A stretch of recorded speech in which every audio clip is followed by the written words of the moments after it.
Assalamualaikum warahmatullahi wabarakatuh. Alhamdulillah alamin wassalatu wassalamu ala asyrafil anbiya'i wal mursalin wa ala alihi wa ashabihi ajmain. Pertama-tama saya ucap pertama-tama yang paling utama, marilah kita panjatkan puji beserta syukur atas kehadiran Allah Subhanahu wa taala yang mana telah memberikan kami kesempatan untuk membuat video presentasi ini.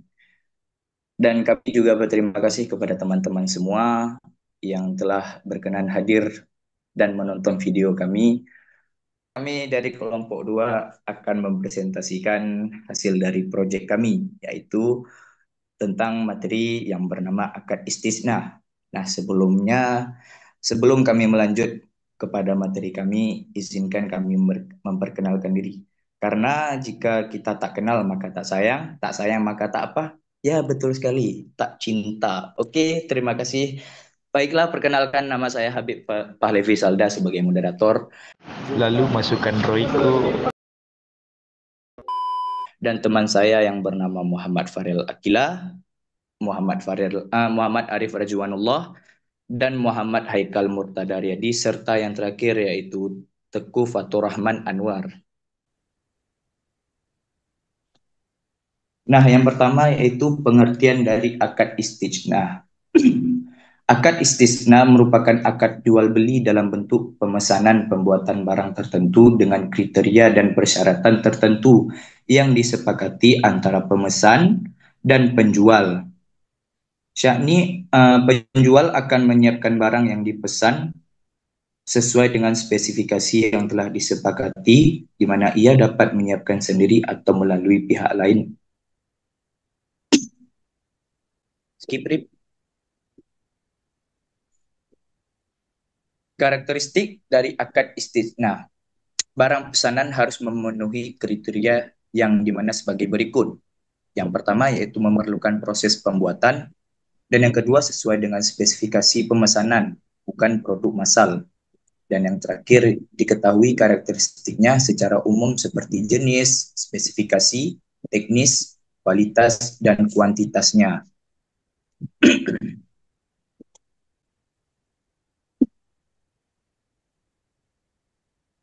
Perbandingan salam dengan istisna. Subjek yang pertama yaitu pokok kontrak. Pada akad salam, pokok kontrak termasuk dengan muslam fihi. Di akad istisna yaitu masnu. Aturan dan keterangannya barang ditangguhkan dengan spesifikasi. Itu. Subjek yang kedua yaitu harga. Pada akad salam, harga dibayar saat kontrak. Pada akad istisna, boleh saat kontrak, boleh diangsur, boleh kemudian hari. Cara penyelesaian pembayaran merupakan perbedaan utama antara salam dan istisna. Subjek yang ketiga yaitu sifat kontrak. Dalam akad salam, ini mengikat secara asli atau tabi'i. Dalam akad istisna mengikat secara ikutan atau tabai. Salam mengikat semua pihak sejak semula, sementara istisna dianggap mengikat berdasarkan pandangan para fuqaha demi kemaslahatan serta tidak bertentangan dengan aturan syariah. Subjek yang terakhir yaitu kontrak paralel. Pada akad salam disebut dengan salam paralel, pada akad istisna yaitu istisna paralel. Baik salam paralel maupun istisna paralel sah asalkan kedua kontak secara hukum adalah terpisah.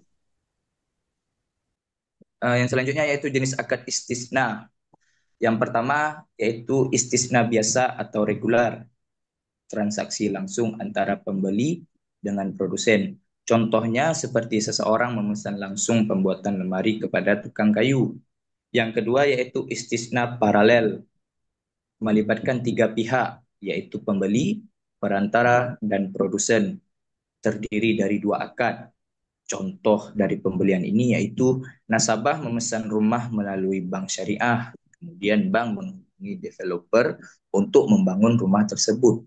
Perbedaan dari Perbedaan utama antara keduanya yaitu jumlah pihak yang terlibat, kompleksitas akad, dan yang ketiga mekanisme pembayaran, serta yang terakhir yaitu tingkat risiko. Baiklah, selanjutnya saya akan menjelaskan tentang skema istisna biasa dan istisna paralel. Yang pertama, istisna biasa. Nah, di dalam diagram dapat kita lihat bahwa pada poin pertama, pembeli atau mustajni memesan barang kepada produsen atau syakni dengan menentukan spesifikasi yang diinginkan. Pada poin kedua, produsen menyetujui untuk membuat pesanan sesuai spesifikasi.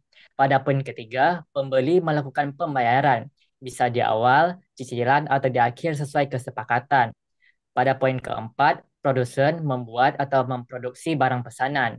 Dan pada poin terakhir ini poin kelima, setelah barang selesai, produsen menyerahkan barang kepada pembeli. Slide selanjutnya. Nah, yang kedua, istigna paralel. Dalam diagram dapat kita lihat bahwa pada poin pertama, pembeli memesan barang kepada bank syariah dengan spesifikasi tertentu. Pada poin kedua, bank syariah menyetujui pesanan pembeli. Pada poin ketiga, bank syariah memesan ke produsen dengan spesifikasi yang sama. Pada poin keempat, produsen menyetujui pesanan bank. Pada poin kelima, pembeli membayar cicilan ke bank. Pada poin keenam, bank membayar ke produsen sesuai kesepakatan. Pada poin ketujuh, produsen membuat barang pesanan. Pada poin ke-8, produsen menyerahkan barang ke bank. Dan pada poin ke-9, bank menyerahkan barang ke pembeli.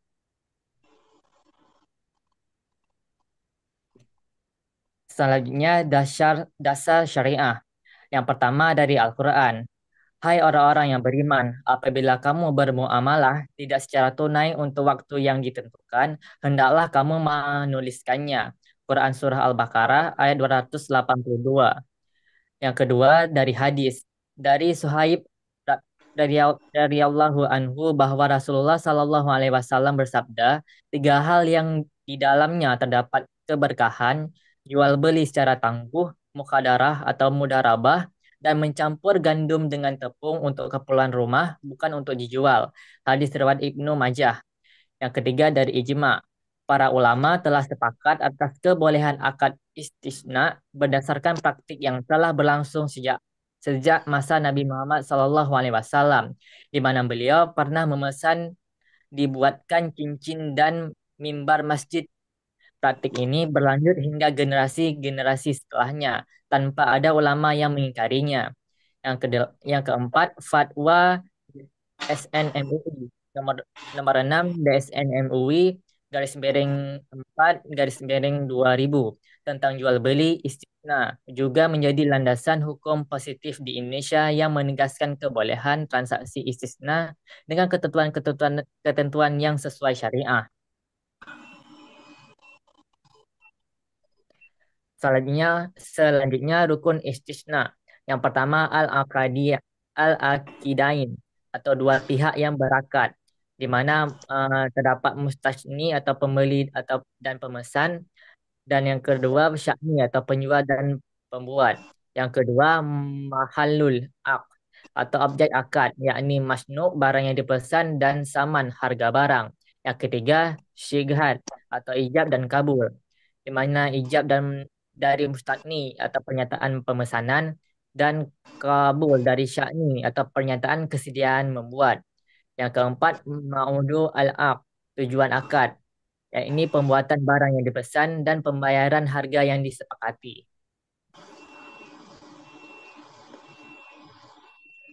Baik, kemudian ada ketentuan tentang pembayaran akad istiqna. Yang pertama, alat bayar harus diketahui jumlah dan bentuknya, baik berupa uang, barang, atau manfaat. Demikian juga dengan cara pembayarannya. Yang kedua, harga yang telah ditetapkan dalam akad tidak boleh berubah.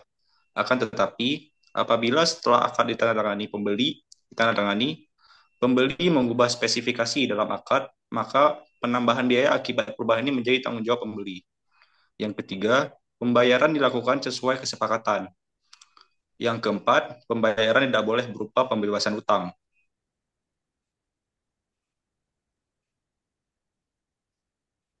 Kemudian ketentuan tentang barang akad istiqna.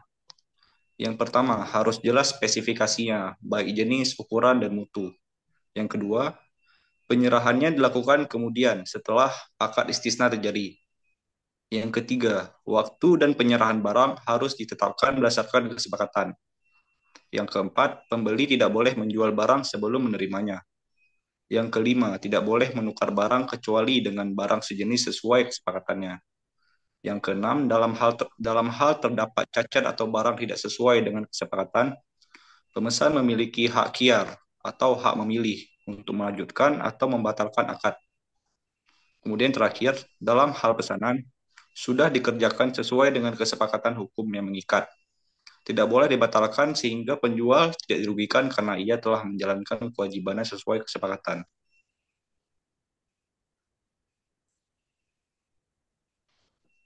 Berakhirnya istisna. Istisna berakhir ketika yang pertama, dipenuhinya kewajiban secara normal oleh kedua belah pihak. Artinya pembeli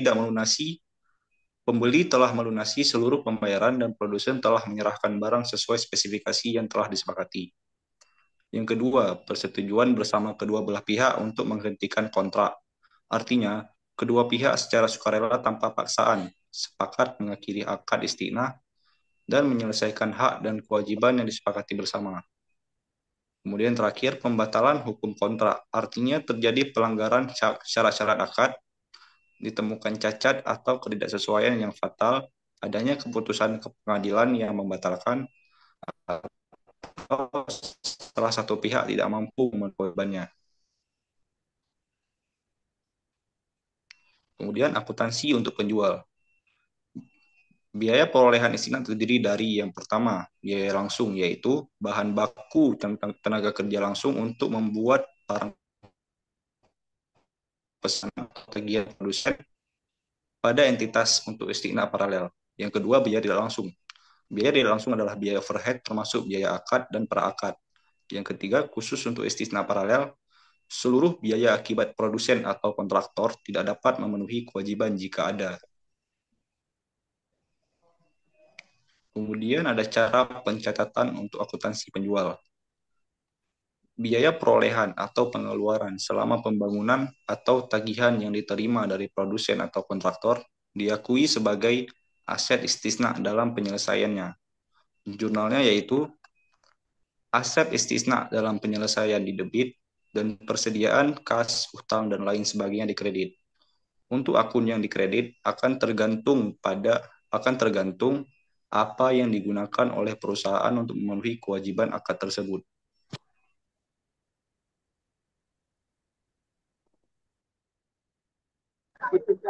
Baik, kemudian adalah akuntansi untuk penjual. Yang pertama, beban perangkat diakui sebagai beban tangguhan dan diperhitungkan sebagai biaya istiqnah jika akad disepakati. Jika akad tidak disepakati, maka biaya tersebut dibebankan pada periode berjalan. Kemudian, dan dikeluarkan biaya perangkat akan dicatat biaya perangkat ditangguhkan pada debit. Kemudian kas pada kredit.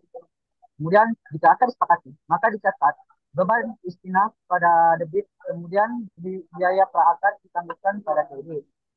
Terakhir yaitu jika akad tidak disepakati, maka dicatat beban pada debit dan biaya praakad ditangguhkan.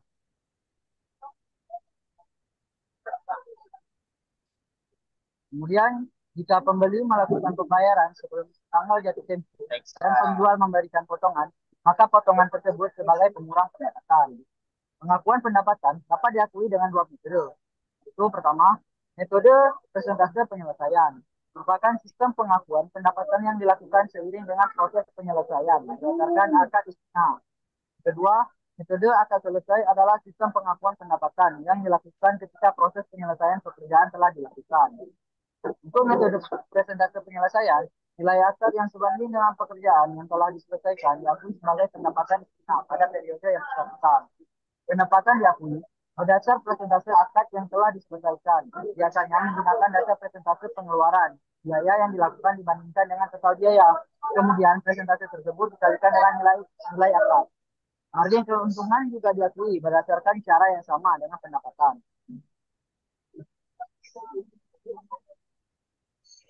Dan persentase penyelesaian dengan biaya yang telah dikeluarkan dibagi total biaya untuk penyelesaian.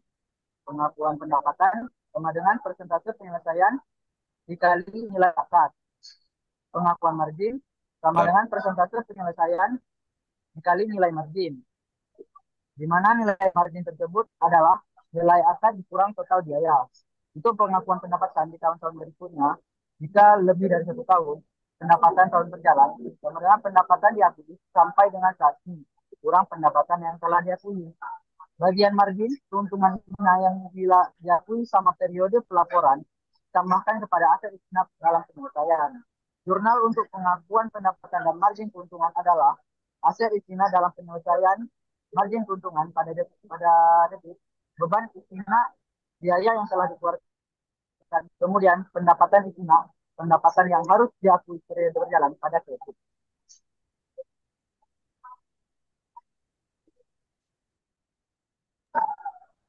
Kemudian untuk metode presentasi penyelesaian, pada akhir periode harga pokok istinad diakui sebesar biaya istinad yang telah dikeluarkan sampai periode tersebut.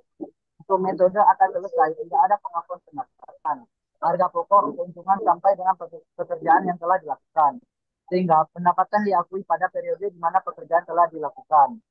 Jika besar kemungkinan terjadi bahwa total biaya perolehan istinad akan melebihi pendapatan istinad, maka takdiran kerugian harus segera diakui. Pada saat penagihan, metode presentase penyelesaian dan akad selesai, piutang istinad sebesar nilai tunai pada debit, kemudian termin istinad di kredit. Termin istinad tersebut akan disajikan sebagai akun pengurang dari akun aset istinad dalam penyelesaian. Pada saat penerimaan tagihan, jurnalnya kas sebesar uang yang diterima pada debit, kemudian piutang usaha pada kredit.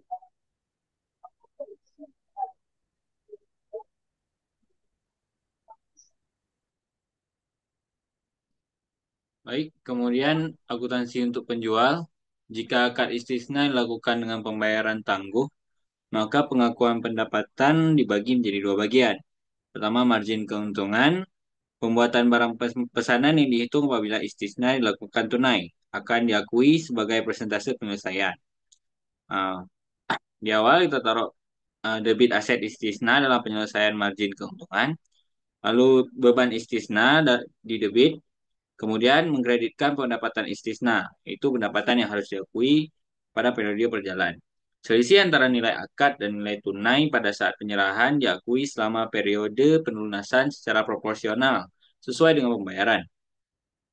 Kemudian pada saat penandatanganan akad, mendebit piutang istisna, selisih nilai tunai dan nilai akad, mengkredit pendapatan istisna tangguh.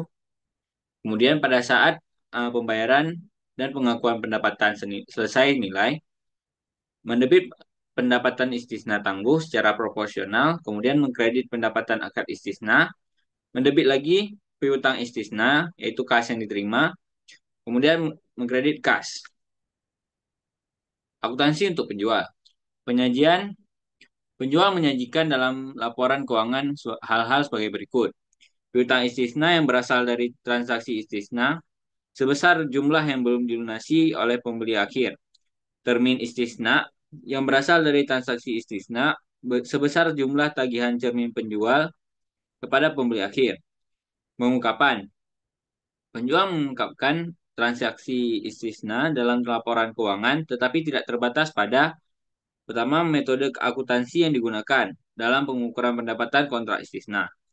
Kemudian metode yang digunakan dalam penentuan persentase penyelesaian kontrak yang sedang berjalan. Kemudian rincian piutang istisna berdasarkan jumlah, jangka waktu, dan kualitas piutang.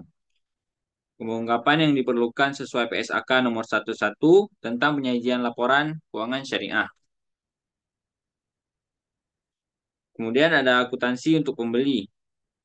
Akuntansi untuk pembeli yaitu pada saat pembeli mengakui aset istisna dalam penyelesaian sebesar jumlah termin yang ditagih oleh penjual dan sekaligus mengakui utang istisna pada penjual. Kita mendebit aset istisna dalam penyelesaian, kemudian mengkredit hutang kepada penjual. Aset istisna yang diperoleh melalui transaksi istisna dengan pembayaran tangguh lebih dari 1 tahun diakui sebesar biaya perolehan tunai. Selisih antara harga beli yang disepakati dalam akad istisna tangguh dan biaya perolehan tunai diakui sebagai beban istisna tangguh. Kita mendebit aset istisna dalam penyelesaian nilai sesuai nilai tunai. Kemudian mendebit beban istisna tangguh selisih nilai tunai dan harga beli. Kemudian kita mengkredit utang kepada penjual.